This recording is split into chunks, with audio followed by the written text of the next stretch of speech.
Hello, I'm Eve Jackson in Paris. Thanks for joining us. Coming up, a godlike genius. That's what the latest headlines are calling him. I catch up with the Oasis star Noel Gallagher to talk about his brother, waving goodbye to the party lifestyle and his first solo album. And he died changing a light bulb at the age of 39. 3 decades after his death, one of France's biggest selling recording artists, Cloclo, is remembered on the silver screen. Thanks for joining us. Noel Gallagher has been hailed as a man who's written more anthems in the past 2 decades than anyone else. Part of the legendary Oasis for 20 years, the band split in 2009 following a brotherly dispute between Liam and Noel backstage here in Paris. Now, back with his first solo album, Noel Gallagher's High Flying Birds, he's on the road again. Earlier, I went to meet him. And all the roads that lead you there were winding. Thanks to songs like this and this, Oasis has sold an estimated 70 million records worldwide. 2 decades of phenomenal fame, ferocious fun, and at times fierce family feuding. Now the man who wrote the legendary music is taking to the stage alone. Just start by telling me where the name of the band Noel Gallagher's High Flying Birds came from. Peter Green's Fleetwood Mac had been on the radio, and I thought, well, what if I was called Noel Gallagher's something? And then a couple of months passed and I was listening to a track on the Jefferson Airplane first album, and it was called High Flying Bird, and a little light bulb came on and I thought, hell, that's really cool. So there you go. And there it came from. And you've got massive hits behind you. With this project, do you still think you can pull hits like Wonderwall out of the bag? Is that what you're aiming for? No. The music business has changed so much. Do you know what I mean? There'll never be another 90s. You know, where it sold like 1 million singles. Do you know what I mean? People don't buy records anymore. It's completely changed. So what I do now is not going to have the impact of what Oasis ever did.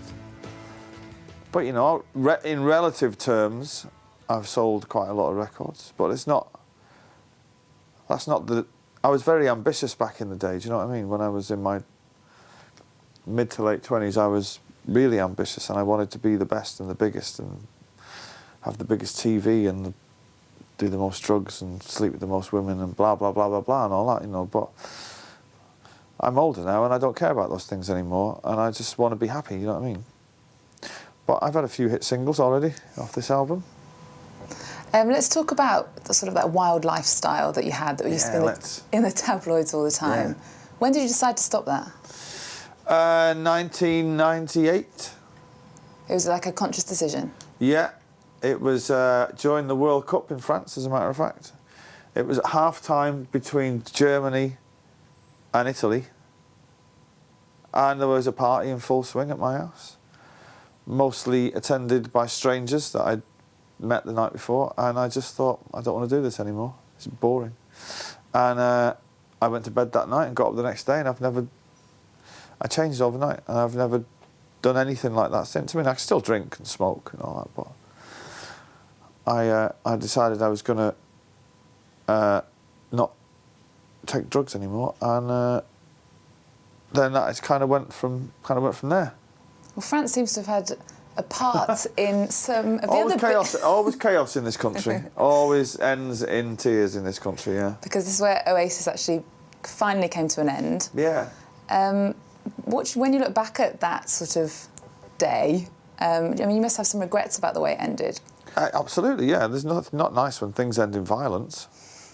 Do you know what I mean? It would have been nice for it to be all amicable and all. Yeah, I regret not doing the gig and stuff like that.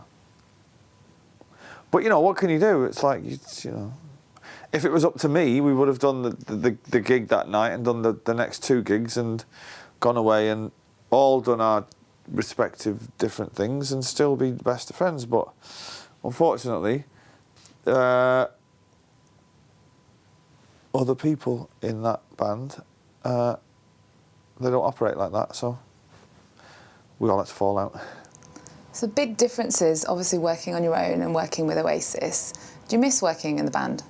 No, I thought it was great at the time, but I'd never worked on my own before, do you know what I mean? So I think what I'm doing now is do I prefer it? I don't know.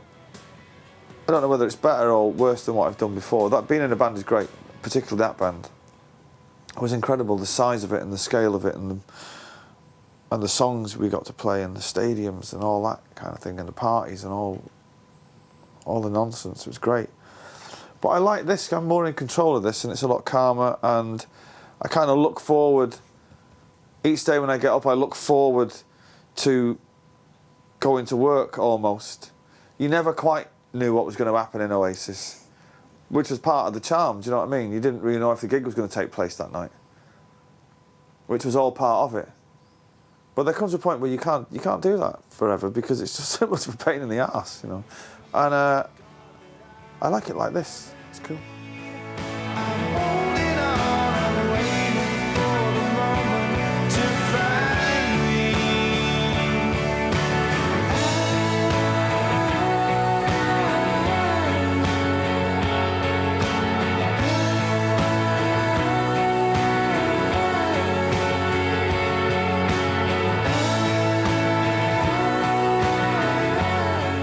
And you're a dad now. Am I really? You are. That's yet to be proved.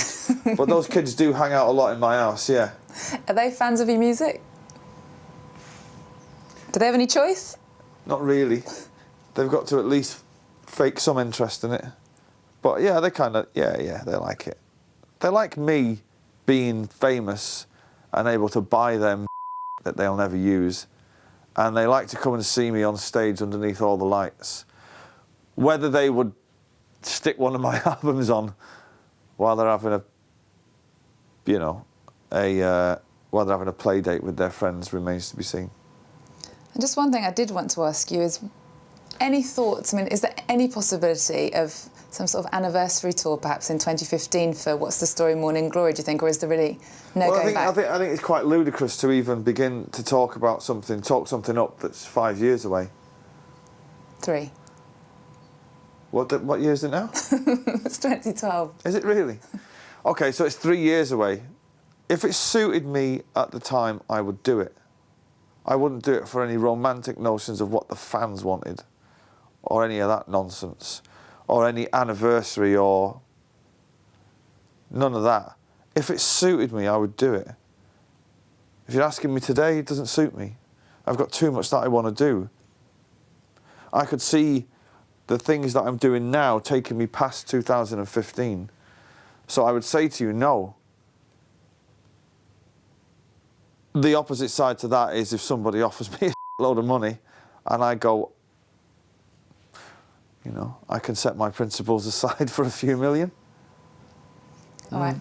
Noel, thanks very much. Thank you very much. Lovely. Next, he was killed trying to fix a light bulb at the age of 39. Claude François was France's second most successful pop singer of the 60s and 70s.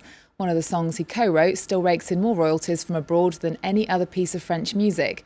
In French, it's called Comme d'habitude. In English, it was rewritten and became Frank Sinatra's My Way. Now, 3 decades later, a film telling his life story is hitting the big screen. He had it all.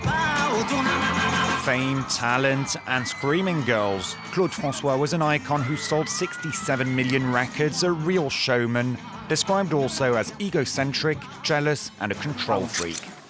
I want you to always be around, not too close or you'd bother me, but not too far or you won't hear me. 34 years after the tragic death of Claude François, a biopic is now being released with Jérémy Régnier in the leading role. The Belgian actor bears a striking resemblance to the singer. At some points in the film, it's intriguing. You just don't know who's who. He plays the part of Claude so well that it's very confusing. In a way, Claude François was the Elvis Presley of French music with a touch of disco. A cult status which meant Régnier was under pressure before taking to the set. He trained for a year, going to the gym, taking singing lessons, and watching hours of file footage just to be sure he'd be up to the challenge. I tried to find all the times when Claude François was natural, because he always wanted to control his image during interviews, for example.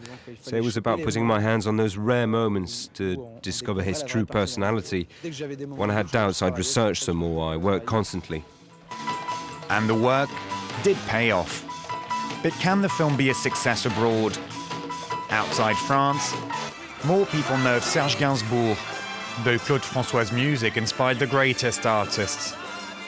Frank Sinatra turned his song Comme d'habitude into the massive hit My Way. A legacy the director of Cloclo did not underestimate. Luckily, Claude François' children were happy with the idea of this film, presenting him neither as a saint nor as a devil, focusing instead on the man himself. The film depicts a tormented soul who found happiness through fame. Claude François was a perfectionist with a compelling need to heal old childhood wounds. And that brings us to the end of the show. Before we go, let's head to the Metropolitan Museum in New York. Gertrude Stein and her family's personal art collection is on display. She was at the very heart of artistic and intellectual life in avant-garde Paris, and the show reveals her close ties to Picasso, Matisse and other famed names of the era. Remember, you can follow us on Facebook. You can follow me on Twitter @EvelynInParis. Thank you so much for watching. I'll see you next time.